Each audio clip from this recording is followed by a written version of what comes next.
The sun hadn't even risen when my daughter slammed the front door behind me. I stood barefoot in the driveway, clutching only a thin blanket and my cane, not yet realizing the ticket that changed everything still had my name on it. I'm Evelyn Gray, 73 years old, a retired elementary school teacher, and until last week, I thought I'd done something right raising my only child, Madison. She was always bright, ambitious, and maybe a little too driven, but I never imagined she'd become someone capable of throwing her own mother to the street. Madison and I used to be closer than most mothers and daughters. After my husband died in a factory accident when Maddie was only 12, it had been just the two of us. I worked double shifts, skipped vacations, and wore the same winter coat for nearly a decade just to get her through school. She never lacked a thing except, perhaps, perspective. 3 weeks ago, we were still sharing my modest house, the same one her father and I bought back in 1982, with the yellow shutters and a swing that creaked in the breeze. Madison had just lost her job again and was spending more time online than actually looking for work. Then came the lottery ticket. It was a Saturday night, the kind of evening where the walls of the house felt a little too close and my knees ached from a rainy morning. I had just come back from the corner store with a small bag of groceries and a single Powerball ticket, something I did maybe once a month. I don't even know why I bought it that day. I suppose hope doesn't retire. I scratched my initial Z.G.I in the corner like always, a silly habit, but I like to think it was my way of claiming hope. I placed it on the kitchen counter and forgot about it. Madison saw it. 2 days later, the numbers hit. $12 million. The ticket had disappeared from the counter. At first, I didn't even realize. I just remember Madison suddenly bounding down the stairs, face flushed and glowing, shouting, "We won! Oh my God, Mom, we won!" My heart leapt. I thought we'd finally caught a break. I smiled so wide my cheeks hurt. She hugged me tighter than she had in years. But that was the last hug I'd get. The change was quick. She took the winning ticket to the lottery office the next morning, said she wanted to handle it all, not stress me with the details. "Let me take care of everything, Mom," she said. "You've done enough." And I believed her. Overnight, she went from my struggling, jobless daughter to a millionaire in designer shoes and designer lies. She hired a lawyer, had me sign something I didn't fully understand. "Just a formality for the taxes," she said. Then came the renovations. The locks changed. My bedroom cleared out. She hired a cleaning crew that boxed up everything I owned and put it in the garage. I didn't understand what was happening until the morning she stood in the kitchen with folded arms, eyes cold, and said, "It's time you left. This is my house now." "My house?" I asked, voice trembling. "You mean our house?" "No," she said flatly. "I bought it. With my money." My knees nearly gave out. I gripped the kitchen counter, staring at the girl I'd once sung to sleep, who used to draw me Mother's Day cards with stick figures and hearts. "But the ticket was mine," I whispered. She laughed. "You never bought lottery tickets. You even said it was a waste." "I bought that ticket, Mom." I scratched my initials. "Please," she snapped. "Do you have any proof? Any receipts? Pictures?" I didn't. I had nothing but my memory. And the truth. She gave me 2 hours to leave. I left behind decades of photos, my wedding ring, my late husband's letters. She said they were sentimental clutter. All I carried was my purse, my medication, and the cane that kept my hip from locking up in the cold. I went to stay with my old neighbor, Joan, who took me in without question, God bless her. She gave me tea and a soft blanket, and when I finally stopped crying, I told her everything. Joan was furious, but more importantly, she was smart. "Do you remember what you were wearing that day?" she asked. I nodded. "My green cardigan. It has a hole in the left sleeve." "Did you go to the store alone?" "Yes, the one on 5th and Maple. The clerk knows me. His name is Derek." Her eyes lit up. "The security cameras might still have the footage." Joan drove me to the store the next morning. My hands trembled the whole ride. I was embarrassed, humiliated even. What would people think, old woman fighting over a lottery ticket? But Joan insisted. Derek was there. He remembered me. And more than the remembered that ticket. "You bought it with cash," he said. "I remember because you said, maybe this one'll pay off my daughter's student loans." He agreed to help us request the footage. The manager was kind, and luckily, the store's system kept recordings for a full month. 2 days later, we watched the tape together in the back office. There I was, buying groceries, smiling at Derek, paying for one Powerball ticket, taking it, holding it up, waving goodbye. Time-stamped. Clear. And there, in the very next frame, was me walking out the door, ticket in hand. Joan squeezed my hand. We had proof. I went to the Lottery Commission the next day, filed a fraud report, submitted the video, my statement, and even a copy of my bank record showing a small withdrawal for the exact amount of the ticket. They were shocked. Apparently, cases like this weren't unheard of, but they rarely had such clear evidence. The man at the desk leaned in and said, "Ma'am, legally, if your name's on the ticket and you bought it, it doesn't matter who cashed it in. That money belongs to you." I cried. Not for the money. For the fact that I had to prove to strangers that I wasn't a liar. That my daughter had lied. The case wasn't simple. The commission froze the funds. Madison's accounts were locked until the investigation concluded. I didn't tell her. Not yet. But that night, as I sat on Joan's couch, tea in hand and knees wrapped in a warm blanket, I stared at the fireplace and made a promise to myself. She could take my house. She could steal my joy. But she wouldn't take my name. Not anymore. For the next few weeks, I lived in limbo. The Lottery Commission was careful. They had lawyers, investigators, accountants combing through everything. Meanwhile, Madison thought her life was just beginning. She didn't call. Didn't ask where I was. Not even a text. I knew because I watched. Not in a stalker way, but I still had a few friends in the neighborhood. Joan's daughter, Abby, drove past my old house every morning. She told me about the contractors pulling up in trucks, the delivery vans bringing in furniture, the gardeners landscaping the front lawn like it was some Hollywood mansion. Abby once spotted Madison on the driveway, sipping champagne in a silk robe, laughing with a man I'd never met. She'd replaced me already with a new crowd, new life, new mother, probably. One Thursday morning, I got the call. The State Lottery Commission wanted me to come in. Joan offered to drive me, even put on lipstick for the occasion. "You're getting your justice today," she said. "You walk in there with your head high, Evelyn Gray." The commission office was colder than I remembered. White walls, quiet halls, a laminated sign that said, "Integrity is everything." I met with a man named Mr. Campbell. Gray suit, sharp voice, kind eyes. He'd been the one overseeing the investigation. "We verified the video footage," he said. "We've matched the timestamp to the purchase record. The clerk confirmed your identity." He slid a folder across the table. "Ms. Gray, the winning ticket was legally yours, and we are moving forward to reclaim the funds in your name." My hands trembled as I opened it. Inside was a letter, official, sealed in, a new check, this one written not to Madison Gray, but to Evelyn M. Gray, for $11.3 million after taxes and penalties. Tears stung my eyes. She already spent some of it. Mr. Campbell nodded gently. "A portion. Real estate, vehicles, personal spending. We're working to recoup what we can, but the remainder is now yours. We've also flagged the fraud for potential criminal proceedings, should you wish to pursue them." I didn't answer that. Not yet. I was too overwhelmed, too stunned, too numb to think clearly. Mr. Campbell cleared his throat. "There's just one thing left, Ms. Gray. We're obligated to inform the other party, the one who cashed the ticket, and return the remaining funds directly to you. I believe it's best if you're not present for that interaction, but I'll leave that to your discretion." And just like that, the wheels began turning. Madison had no idea her world was about to implode. That night, I stayed up in Joan's guest room, unable to sleep. The check sat on the nightstand, heavy with irony. I'd once dreamed of winning the lottery so I could help Madison pay off her debts. Now I had it and I didn't know what to do with it. The truth was, I didn't want the money anymore. I wanted my daughter back, but I wasn't sure she existed anymore. The next morning, I made a decision. I called Mr. Campbell. "I want to be there," I said. "When you tell her." "Are you sure?" "No," I admitted. "But I'm doing it anyway." They arranged the meeting under the pretense of an urgent compliance matter related to Madison's payout.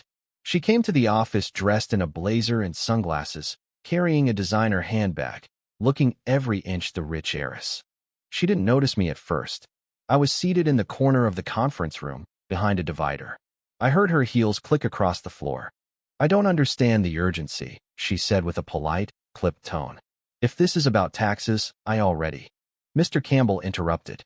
"Ms. Gray, before we proceed, there's something we need to show you." He pulled up the surveillance footage. The screen flickered to life. There I was, me, Evelyn Gray, standing at the counter, buying the ticket. holding it up. Madison frowned. What is this? Mr. Campbell's voice was neutral. That's your mother. Purchasing the ticket. For days before you claimed the winnings in your name. Madison paled. That doesn't mean she might have given it to me. She didn't, I said from behind the divider. She turned like she'd been slapped. Her mouth dropped open. Mom. I stood. Her eyes scanned me, still wearing my same brown coat, the one she'd mocked for years, my purse over my shoulder, hair brushed back neatly. I looked like nothing, and yet I held everything. You stole from me, I said quietly. You threw me out of my own house. Madison's voice cracked. I didn't know. I thought you, Mom. I didn't mean. Yes, you did, I said. You knew exactly what you were doing. Tears filled her eyes. But I thought you'd be fine. You're always fine. Mr. Campbell cleared his throat. We have reclaimed the funds and will be transferring the remaining assets to Ms. Evelyn Gray. You'll receive a formal notice of the reversal. Any expenses accrued under false pretense will be subject to repayment or seizure. Madison stared at the table. Her hands trembled. It was the first time I'd seen her without confidence in her eyes. For a moment, I saw the girl again. Not the woman who kicked me out, but the frightened child who used to sleep in my bed during thunderstorms. I didn't think you'd fight back, she whispered. I stood taller. That's your mistake, Madison. I fought my whole life to raise you, to keep you safe. I just never expected I'd have to protect myself from you. She cried, then silent, helpless sobs. And I cried too, because I didn't win anything. I lost her. It's been 2 months since that day. The check is still in my drawer, untouched. I had the house signed back into my name, but I haven't moved in yet. Something about it feels hollow now. Madison called once. She didn't apologize. Not really. She just said, I guess I ruined everything. I told her that consequences aren't punishment theory, just reality catching up. I didn't press charges. She'll have to live with what she did. That's harder than any court sentence. But sometimes, I still find myself standing in front of her childhood photo on my mantle, brown curls, toothy grin, and I wonder where that girl went. Maybe one day, she'll come back. Maybe one day, I'll forgive her. But not today. The weeks that followed were quiet. Too quiet. I moved back into the house, but it didn't feel like home anymore. The walls were freshly painted in sterile gray, the old family portraits replaced with abstract art I didn't recognize, and the furniture.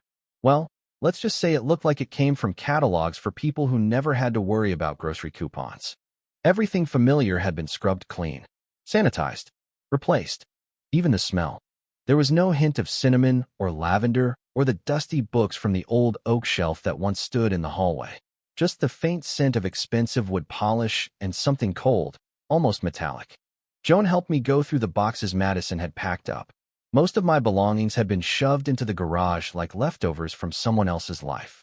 My wedding album was bent, the pages sticking together. My late husband's work boots were scuffed and carelessly tossed. My old letters, ones I wrote, but never sent, were crumpled at the bottom of a box marked junk. I spent 2 full days crying. Not because of the lost items, but because somewhere between love and ambition, I had lost my daughter. She hadn't called again. She hadn't shown up, apologized, or asked if I was okay. The silence was its own kind of violence. Then one morning, a small envelope arrived in the mailbox. No return address, just my name in cursive. Inside was a folded sheet of notebook paper, written in a shaky hand. Mom, you don't have to read this. Maybe you won't, but I need to say it. You were right. I did steal from you. I told myself you wouldn't care, that you'd be taken care of, that money would fix everything. But the truth is, I didn't want to share. I wanted to feel like I won something, like life finally gave me something. And that meant pretending the ticket was mine. I didn't think you'd fight. You never used to. You always just forgave. Always gave. But you didn't this time. And that's when I realized how far I had fallen. You didn't lose your daughter, Mom. I lost my mother. I'm sorry. I don't expect you to forgive me. But I hope one day, you can find peace. Even if I'm not part of it. Madison. I read it over and over. The words didn't magically erase what she had done. They didn't give me back the time I spent in Joan's guest room, or the nights I lay awake wondering how someone I raised could hurt me like that. But they meant something. They meant she knew. And maybe, just maybe, that was the start of something real. A few days later, I took a walk through the neighborhood. My cane clicked softly against the pavement as I passed familiar houses. People waved. Some stopped me to talk. One neighbor, Mr. Calderon, said, You're looking stronger every day, Evelyn. I'm getting there, I replied. But when I passed the small local park where I used to take Madison on weekends when she was little, I stopped cold. She was there, sitting on a bench near the duck pond, hunched over, hair pulled back in a messy bun. She looked nothing like the polished woman from the lottery days. Her clothes were plain, her eyes tired. For a moment, I considered walking away. I owed her nothing, but something made me pause. Maybe it was the way she looked at the pond, the same way she used to stare at it as a child, searching for something in the ripples. I walked slowly toward the bench. She heard the cane before she saw me. Her eyes lifted and widened. Mom, she started to rise. Sit, I said gently. She sat. I eased down beside her, the bench creaking under my weight. We sat in silence for a long time. I watched the ducks. She watched me. Finally, I spoke. You used to throw breadcrumbs here. Do you remember? She nodded slowly. You tell me stories about the ducks having secret lives. You said the smallest one was a princess in hiding. I smiled faintly. She probably still is. Madison exhaled. Her voice broke. I didn't expect you to come. I didn't expect you to be here. Another silence. Then I asked what had weighed on me since the beginning. Why did you do it, Maddie? She swallowed hard. Because I was angry. At everything. At how hard life felt. At how nothing ever worked out for me. I blamed you quietly, unfairly, because you always seemed okay. You always had strength I didn't. So you took it. She nodded. And when I saw how easy it was to just take the ticket, to pretend, I don't know. It felt like I was finally in control. I looked at her carefully. No money in the world gives you control over character. She wiped her eyes. I know that now. She reached into her coat pocket and pulled something out. It was old, worn, faded at the edges. My locket. The one with my wedding photo on one side and a picture of Madison at age 5 on the other. I found it in one of the boxes, she whispered. I've been carrying it with me ever since. I took it from her hand. It was like holding a piece of myself I'd forgotten existed. I don't know how to fix this, she added. I don't think I can. You can't, I said. Not all the way. She nodded slowly, eyes brimming. I understand. But you can try. She blinked. You mean? I mean you can try.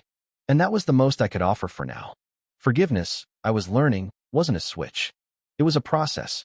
And sometimes the first step was just sitting on a park bench, beside a daughter who broke your heart, and remembering that once upon a time, she was the best part of your world. In the weeks that followed, things changed, but not all at once. Madison moved into a small apartment not far from mine. She took a job, nothing glamorous, just a clerk position at the local bookstore. Said she needed to earn something the hard way again. We met for coffee once a week. The first few times were awkward.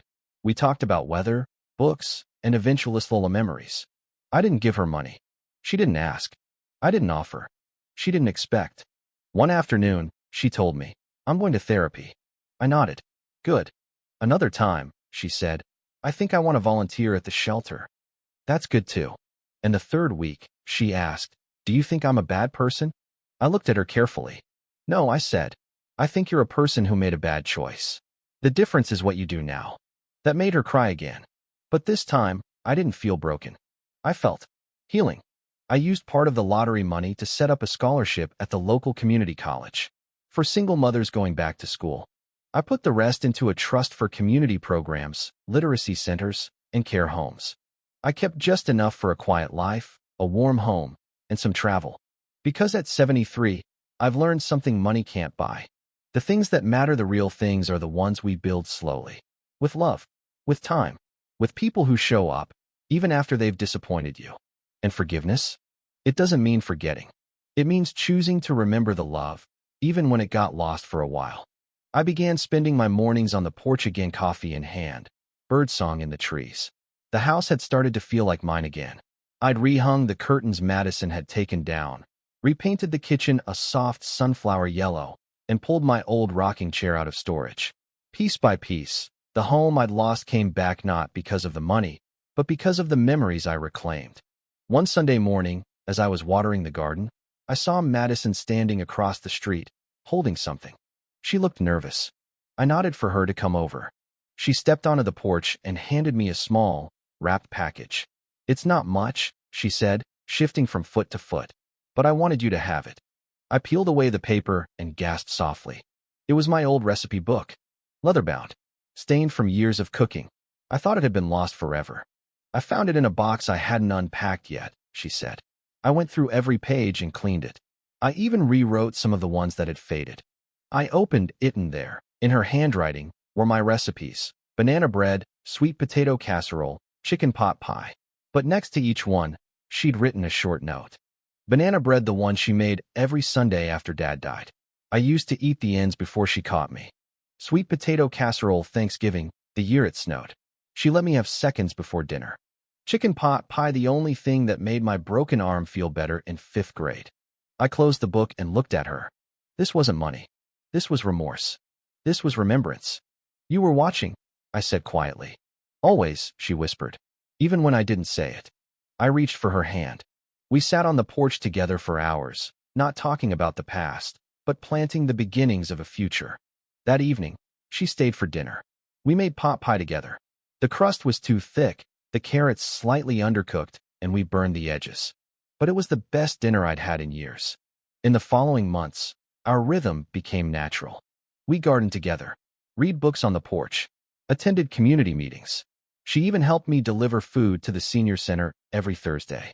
People began to ask, "Is that your daughter?" And I'd say, yes, without hesitation, because she was becoming someone new. Not just my daughter again, but a woman I respected. One afternoon, Madison joined me at the ribbon cutting for the Scholarship Foundation. We'd invited the first recipient, a young mother of 2 named Brianna, who cried when she accepted the grant. After the ceremony, Madison pulled me aside. "I was never proud of myself before," she said. "But today I was." "You should be," I replied. "Not because of the money, but because of what you're doing with it now." She looked at me, eyes shimmering. "I want to make things right. Not just with you, but with everything. I want to earn back the trust." "You're on your way," I said. That night, she emailed me a list of charities and asked for help organizing a donation plan. She wanted to give back quietly, without praise. It was the first time I'd seen purpose in her since the day she took the ticket. And I began to believe, deep down, that redemption was possible. One evening, around dusk, Madison came over carrying 2 mugs of hot cocoa. She handed me one and sat next to me on the porch steps. "I've been thinking," she said. "Dangerous," I joked. She smirked. "I want to start a nonprofit." I turned to her, surprised. "Really? Something for women like Muhovi made mistakes, who need a second chance. Maybe something for financial literacy, too. I want to take what I've learned and give others a chance to learn before they fall." My eyes welled. "That's beautiful, Maddie." She smiled. "I thought I'd call it the second ticket." I laughed genuinely. "That's clever. I thought you'd like it." Then her tone changed. "Mom, can I ask something?" "Of course. If the roles were reversed, would you have forgiven me?" I turned and looked at her. "I've asked myself that too," I said softly. "And the truth is I don't know. But I hope I would have. Because what kind of life would I be living if I held on to bitterness forever?" She nodded, tears falling freely now. "I don't deserve you." I took her hand. "No, you don't," I said. "But I'm still here. And that's what matters." Months passed. The nonprofit took shape. She named me co-founder, though I told her I'd only accept if she baked the banana bread for every fundraiser. We laughed. She agreed. We hosted workshops, partnered with shelters, created resources. I watched her come alive, not as a millionaire, but as someone who finally knew what wealth really was. Not money, but meaning. The old lottery check is framed now, hanging in my home office. Not as a trophy, but a reminder. A reminder that sometimes the people we love will fail us. Sometimes they'll break us. But if we're lucky and if they're willing, we get the chance to rebuild something even stronger than before. Not just forgiveness, but a future. It was a Tuesday in early spring when I finally returned to the place I thought I'd never go again. The courthouse. Not as a plaintiff, not as a victim, but as a mother, a witness. Madison was testifying at a community fraud awareness panel. The district attorney's office had invited her to speak, not to prosecute her, but to use her story as a cautionary tale. She had insisted on full transparency. She stood at the podium, hands trembling only slightly, and began. "I stole $12 million from my mother." The room went still. I didn't break into a bank. I didn't hack a system. I just took a small slip of paper from the kitchen counter and told myself a story that made it okay. I told myself she'd forgive me, that I'd use the money wisely, that she didn't really need it. Her eyes met mine in the crowd. But the truth, yes, I needed her more than I needed the money. And I nearly lost her. A long silence followed. Then, I'm here not because I deserve to be, but because she gave me a second chance. And I intend to spend the rest of my life earning it. The room erupted in quiet applause. My chest swelled with something too big to name. Pride, pain, hope, maybe all three. That night, as we walked together down the courthouse steps, Madison stopped under a street lamp. I've been thinking about moving in with you again, she said. Not forever, just for a while, so we can keep building. I hesitated. She saw it. It's okay, she said quickly. You don't have to say yes. I smiled. I'm not saying no. I'm just remembering how quiet my house has been lately. She grinned. I snore less now, she joked. I doubt it. We laughed. And in that moment, I realized something. Forgiveness isn't a door that swings wide open all at once. It creaks. It sticks. But with the right hands, it opens. Over the next few months, life settled into something beautiful. I took up painting again, nothing serious, just scenes of ducks, wildflowers, coffee cups. Madison helped run the second ticket full-time. The foundation grew, stretching into 3 states, offering education programs, shelter partnerships, and small business grants for women starting over. We traveled together for workshops and seminars. We shared hotel rooms and late-night fries. She still hogged the blanket. One evening, while sitting on the balcony of a small lodge in Vermont, Madison turned to me and said, "You know, I don't think I ever really knew you until I broke you." I didn't flinch. "I don't think I ever really knew myself until you did," I replied. It wasn't bitterness. It was truth. The kind of truth only earned by fire. One morning, as we were organizing a donation event, a young woman named Talia approached me. She couldn't have been more than 21. She had 2 kids, a worn backpack, and tired eyes. "You're Madison's mom, right?" she asked. I nodded. "She talks about you all the time. She says you saved her life." I smiled gently.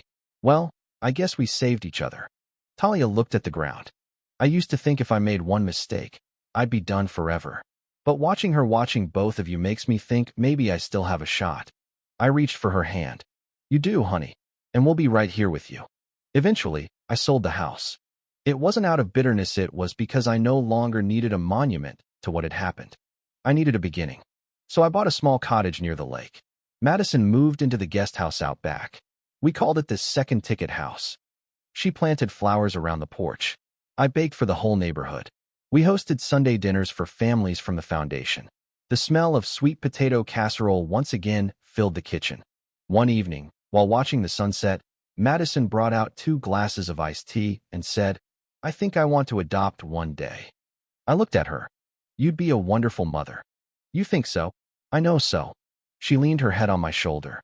And in that moment, I realized she hadn't just changed. She'd become someone full of humility, full of truth, and finally full of peace. We still get mail from people all over the country. Letters that begin, "I read your story and saw myself in it." People ask how we did it, how we got past betrayal, past greed, past devastation. I always write back the same thing. It takes time. It takes truth. And most of all, it takes love that's willing to fight not for revenge, but for repair.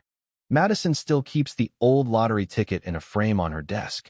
Beneath it, she's taped a note that reads, "Don't forget what really counts." And I won't. Not ever. Because in the end, it wasn't about the millions. It was about what we built with what was left.